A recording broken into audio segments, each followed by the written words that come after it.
দৌড়। মিতা নাগ ভট্টাচার্য। যত তাড়াতাড়ি হাত চালানো যায় ততটাই দ্রুত গতিতে বাড়ির সমস্ত কাজ সামলাতে থাকে দিশা। ছেলের কাল ক্লাস টেস্ট। এই নাম্বারগুলো ফাইনালে যোগ হয়, সুতরাং রোদ্দুরকে নিয়ে এই ছোটাস চলছে দিশার। যেমন করেই হোক ছেলেটার রেজাল্ট ভালো করাতেই হবে।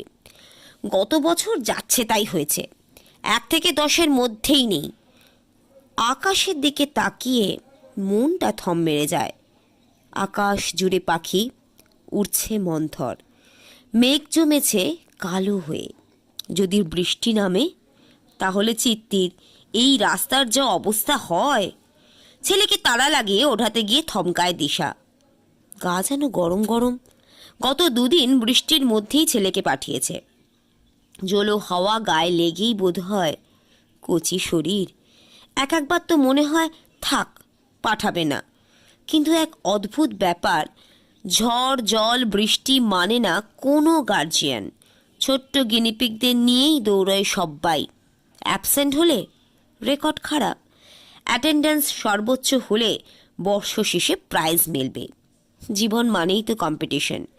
সুতরাং শৈশব থেকেই শুরু হোক না দৌড়। প্রেসারে সিটি পড়ছে। দৌড়ায় দিশা। ছেলেকে এক ধমক দেয়। ব্যাপারটা কি তোর? আর কতক্ষণ বিছানায় থাকবি? দোলা আন্টি আজ অঙ্ক পরীক্ষা নেবে, মনে আছে তো? দোলা আন্টির রাগী মুখটা মনে পড়তেই বুঝি রোদ্দুর একটু চোখ মেলে। আমার শরীরটা খারাপ লাগছে মা, স্কুলে যাব না। মাথার ভেতর আগুন এবারে তীব্র হয়। বেলা 8:30, অঙ্ক প্র্যাকটিস করাতে হবে। দিশার নিজের অফিস আছে, বলে কিনা স্কুলে যাব না। স্কুলে তোমাকে যেতেই হবে, একটা কথাও নয়। উঠে পড়ো, নইলে। হাত উদ্ধত করে এগোতেই বিছানা ছেড়ে নামে রোদ্দুর। মার খেতে নাড়াচ্ছে। কি গো, ছেলেকে স্কুলে পাঠাবে কি? বৃষ্টি তো শুরু হয়ে গেল। 9:45।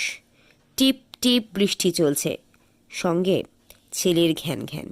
মা, স্কুলে যাব না। মাথার ভেতর কেমন করতে থাকে। কি করবে দিশা? হঠাৎ করেই জোরে নামে বৃষ্টি। গায়ের আঁচল উড়িয়ে দিয়ে সঙ্গে তর্জন গর্জন। 10:30 বৃষ্টি প্রবল, ঠান্ডা ঠান্ডা হাওয়াও। আগস্টের মাঝামাঝি, এখন তো বর্ষারানি পেখম মেলবেই। ভ্রু কুঁচকে বৃষ্টিকে দেখতে দেখতে ছেলের রেইনকোট বের করে দিশা। থামলে হয় বৃষ্টিটা, পাঠাতেই হবে ছেলেকে। আজ ওকে পাঠিও না, দিতে হবে না ক্লাস টেস্ট। বলছো কি? এমনিতেই রেজাল্ট ভালো হয়নি। এই বৃষ্টিতে কেউ পাঠাবে না, পরীক্ষা ক্যান্সেল হয়ে যাবে। না, দেখো তুমি সকলে পাঠাবে। এরা কেউ নাম্বার হারাতে রাজি নয়, নইলে কি আমি এত ভাবতাম। দিশার বেলা 1টায় যেতে হয়। স্কুলে নিয়ে আসে ছেলেকে দিশা নিজেই। হাঁটা পথে, বৃষ্টি মানেই জল কাদা। এই সময় রিক্সাও পাওয়া যায় না। দিশা বুঝে পায় না কি করবে। অখিল তো বলেই খালাস। হঠাৎ করেই রোদ্দুর শুয়ে পড়ে। মা, আমার কেমন যেন লাগছে মা। কপালে হাত দিয়ে ঘাবড়ায় দিশা।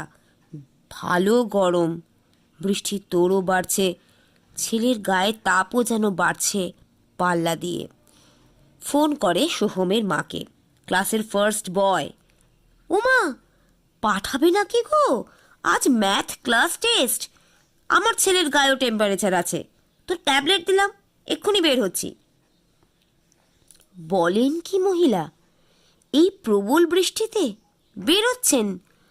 অখিলও কম অবাক নয়।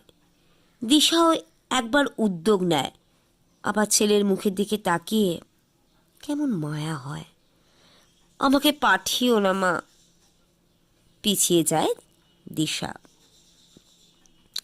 1 সেপ্টেম্বর। স্কুল জুড়ে প্যান্ডেল। প্রধান অতিথি শিক্ষামন্ত্রীকে মালা পরাবে স্ট্যান্ডার্ড 1-এর first boy Soham Chowdhury. Announcement হচ্ছে বারবার। কোথায় সোহম? সোহম ডাক্তারের নজরবন্দিতে রাখা হয়েছে। টাইফয়েডের চূড়ান্ত আক্রমণ। তবে ক্লাস টেস্টে সোহমের নম্বর নজর কাড়া বটে। বিকেলবেলা দিশার দু চোখ ফেটে জল আসে। শুয়ে আছে ম্রিয়মাণ সোহম, রুগ্ন, ফ্যাকাশে, একা। ও যে সাহস করে বলতে পারেনি, মা আমি পরীক্ষা দিতে যাব না, আমার শরীর কেমন করছে। ওর ওর চোখ দুটো বারবার বলছে সে কথা, বলবেও যতদিন না সুস্থ হয় ও। দিশার রোদ্দুর দৌড়চ্ছে মাঠ ময় দুরন্ত। ক্লাস টেস্টে অবশ্যই 0।